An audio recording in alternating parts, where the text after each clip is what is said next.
بسم اللہ الرحمن الرحیم، السلام علیکم۔ اس جنگ نے سب کو ہلا کر رکھ دیا ہے، پوری عالمی معیشت ہل کر رہ گئی ہے، زلزلہ آیا ہوا ہے، حتیٰ کہ اب یہ بتایا جا رہا ہے کہ اسرائیل کی اپنی اکانومی بھی ہل چکی ہے۔ 3 ارب ڈالر کا نقصان ہو رہا ہے ہفتے میں، روزانہ کی بنیاد پر اب اتنا زیادہ معیشت کو نقصان ہو رہا ہے کہ کتنا عرصہ اس جنگ کو چلایا جا سکے گا۔ کہا یہ جا رہا ہے کہ ابھی فوری جنگ ختم ہونے کا کوئی امکان نہیں ہے۔ آپ یہ دیکھیے کہ دبئی جو کہ پوری دنیا کے لیے، ان کے عمراء کے لیے، اشرافیہ کے لیے ایک بڑی بہترین جگہ سمجھی جاتی تھی، وہاں پر بہت زیادہ انویسٹمنٹ ہو رہی تھی، خاص طور پر ریل اسٹیٹ میں۔ اب یہ حال ہے کہ امیر ترین لوگ یہاں سے بھاگ رہے ہیں، اشرافیہ بھاگ رہی ہے۔ $2 لاکھ تک دے رہے ہیں فلائٹ کے لیے، $2 لاکھ تک۔ اندازہ لگائے $2 لاکھ کا مطلب کیا ہے، یعنی $1 لاکھ کو اگر آپ پاکستانی روپوں میں دیکھیں کہ 2 کروڑ 80 لاکھ لگ بھگ بنے گا، تو آپ سوچئے کہ لگ بھگ ہم اس کو کہہ دیں کہ 5.5 کروڑ روپیہ دیا جا رہا ہے، 5.5 کروڑ روپیہ کہ ہم کسی طرح سے یہاں UAE سے نکل جائیں، دبئی سے نکل جائیں اور یورپ میں یا دیگر ممالک میں چلے جائیں جہاں پر کوئی خطرہ نہیں ہے اس جنگ کا۔ اگرچہ اثرات ضرور آئیں گے معاشی طور پر، لیکن جان بچانے کے لیے اب بھاگ رہے ہیں۔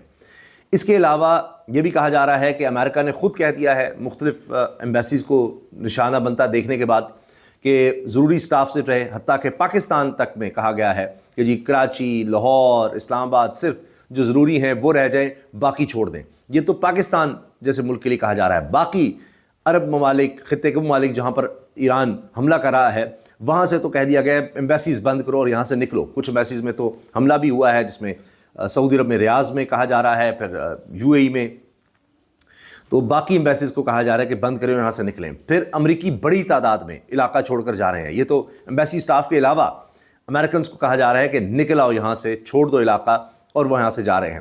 اور کاسٹ جس طرح میں نے عرض کیا کہ بڑھتی چلی جا رہی ہے، تو وہ لوگ جو سمجھتے تھے یا پوری دنیا کے لیے ایک میسج تھا کہ جی یہ خلیجی ممالک یہ بہت سیف ہیں، ان کی تو ساکھ ہی اسی طرح سے تھی، خاص طور پہ UAE، اس کو اتنا بڑا دھچکا لگا ہے کہ پتہ نہیں کتنا عرصہ لگے گا اب اس سے نکلنے میں۔ تو یہ ایک بہت بڑی خبر اس لیے سامنے آ رہی ہے کہ اب یہ ممالک جو امریکہ کے اتحادی قریب ممالک سمجھ جاتے ہیں، ان کا پریشر اب بڑھنا ہے امریکہ پر، اور ظاہر ہے کہ پھر اسرائیل پر، کہ جی اس جنگ کی وجہ سے آپ کا تو مالی طور پر، معاشی طور پر نقصان ہو رہا ہوگا، ہمارا تو بالکل کباڑہ ہو کر رہ گیا ہے، تو اس کو جلد از جلد ختم کیا جائے۔ پھر کچھ باتیں ایسی چل رہی ہیں کہ کچھ رابطے بھی ہوئے ہیں، اس پر بھی میں آتا ہوں۔ اچھا، سپریم لیڈر کے حوالے سے اب 2 نام اس وقت بڑے سامنے آئے ہیں۔ ایک تو ہیں آیت اللہ خامنائی کے بیٹے مجتبیٰ خامنائی۔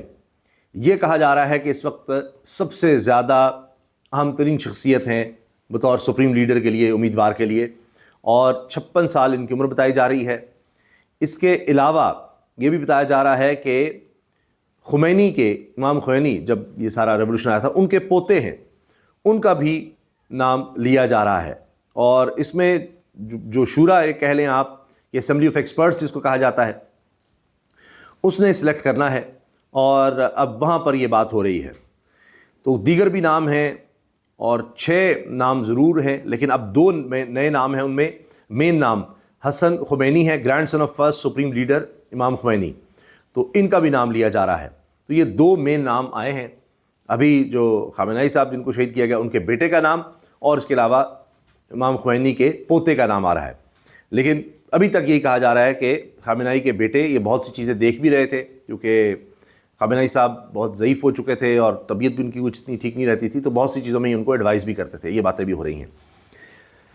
پاسداران انقلاب، ان کی طرف سے کہا جا رہا ہے کہ ایک بوند بھی یہاں سے نہیں جائے گی، آئل کی یا کسی چیز کی، اور خبریں آ رہی ہیں کہ آبنائے ہرمز سے جو بھی گزر رہا ہے اس کو ہٹ بھی کیا جا رہا ہے، تو لہٰذا کوئی گزرنے کے لیے جرت ہی نہیں کر رہا۔ پھر ویسے بھی انشورنس اتنی زیادہ بڑھا دی گئی ہے کہ کوئی جو بھی شپ جا رہی ہے اس کی انشورنس ہوتی ہے، کہ کوئی بھی مال جا رہا ہے تو یہ ضروری ہے کہ وہ انشورڈ ہوگا، گر گیا کچھ ہو گیا تو وہ پھر اس کو انشورنس کمپنی اس کا ہرجانہ دیتی ہے۔ تو انشورنس کمپنیوں نے اتنا بڑھا دیا ہے کہ وہ اب وائبل ہی نہیں رہا کہ آپ اتنی زیادہ انشورنس دے کر مال منگوائیں گے۔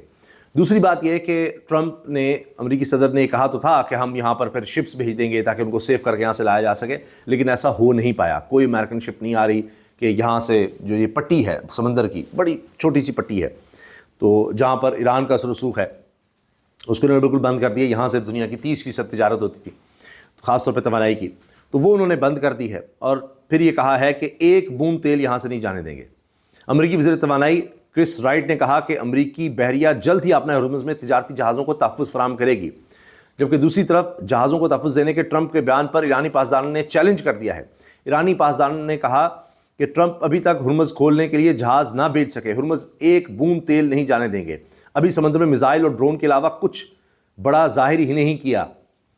ابھی وہ کہہ رہے ہیں کہ سمندر میں ہم کچھ اور بھی بھیج سکتے ہیں، ابھی تو میزائل اور ڈرون ہے نا، تو یہاں کئی مہینوں تک اتنے ان کے پاس ڈرونز ہیں کہ وہ باقی جگہوں پر جہاں یہ کہتے ہیں جی جو ہمارے ہمسایہ ملک ہیں وہاں امریکہ کی بیسز ہیں، وہاں تو ہم بھیج ہی سکتے ہیں، اسرائیل تک بھیج رہے ہیں، لیکن یہاں بھی ہم مہینوں تک ٹارگٹ کر سکتے ہیں، اور ان کے لیے زیادہ بڑے ڈرون اور سوفسٹیکیٹ ڈرونز بھی نہیں چاہیے، کیونکہ یہ تو بالکل ان کے قریب ہے، چند کلومیٹر کا ہی سمجھیں یہ علاقہ ہے، اور سمندر کا اگر بیلٹ دیکھی جائے تو وہاں تک وہ سوفسٹیکیٹ اتنے ہزاروں کلومیٹر دور جانے والے ڈرونز یا اس طرح کی سوفسٹیکیشن نہیں چاہیے۔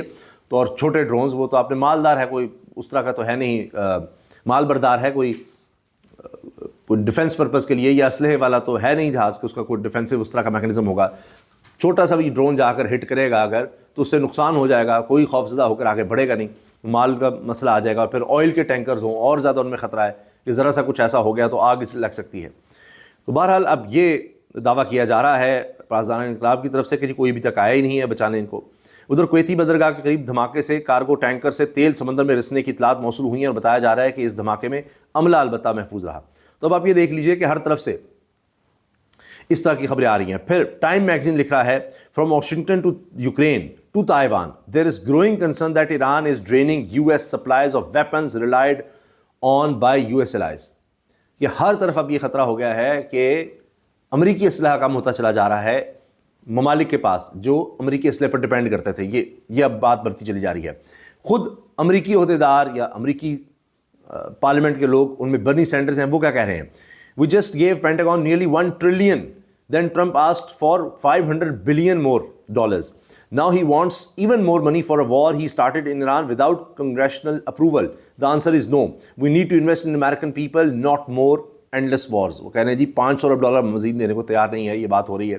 باہر اندر اب بڑی بحث چل رہی ہے، اور یہ سب چیزیں اب سامنے آ رہی ہیں کہ مسائل بڑھتے نظر آ رہے ہیں۔ پھر ابھی بھی قطر میں پھر وہاں پر دھماکے سنے گئے ہیں، وہاں سے پھر ویڈیوز آ رہی ہیں قطر سے کہ مزید وہاں پر حملے ہو رہے ہیں، یہ مسائل ہیں۔ اس کے علاوہ جناب اگر کوئی سم اپ کر سکا ہے سچویشن کو سب سے اعلیٰ تو وہ ہے رابرٹ اے پیپ۔ یہ امریکہ میں پروفیسر فار پولیٹیکل سائنس ہے یونیورسٹی آف شکاگو میں، اسپیشلائزنگ ان سیکورٹی افیئرز۔ تو ان کو بہت سے اہم ترین لوگ کوٹ بھی کرتے ہیں۔ یہ لکھتے ہیں 4 دن کا خلاصہ، 4 days Trump's war versus Iran, Iran escalating not collapsing.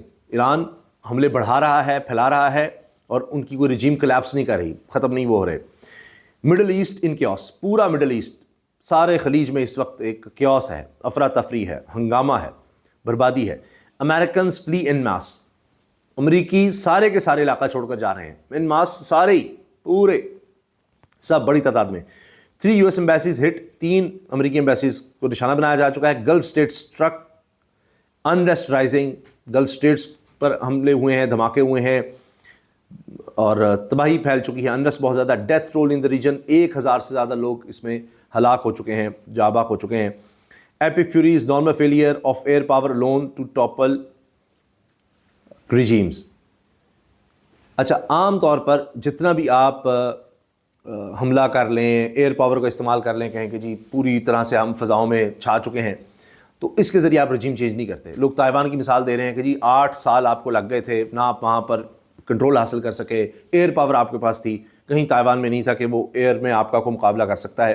تو یہاں تو ایران کے پاس پھر بھی ڈرونز بھی ہیں، میزائلز بھی ہیں، اور یہ بھی کہا جا رہا ہے کہ یہ تک ہو رہا ہے کہ ڈیکوائے بنائے گئے ہیں، یعنی جعلی پینٹ کے ذریعے، کہ ایسا پینٹ استعمال کیا گیا ہے کہ جب اوپر سے دیکھیں تو وہ ایسے ریڈار میں بھی ایسا ہی شو ہوتا ہے کہ یہ باقاعدہ ہیلی کاپٹر یا ڈرون یا جہاز کھڑا ہے، جبکہ وہ اس طرح کا پینٹ ہے جو بنایا گیا ہے، اس سے نقشہ تیار کر دیا جاتا ہے، وہ پینٹ بھی ایسا ریئیکشن دیتا ہے کہ یہی لگے کہ حقیقی ہے، اور وہاں پر وہ بم گرائے جا رہے ہیں، یہ سب کچھ ہو رہا ہے۔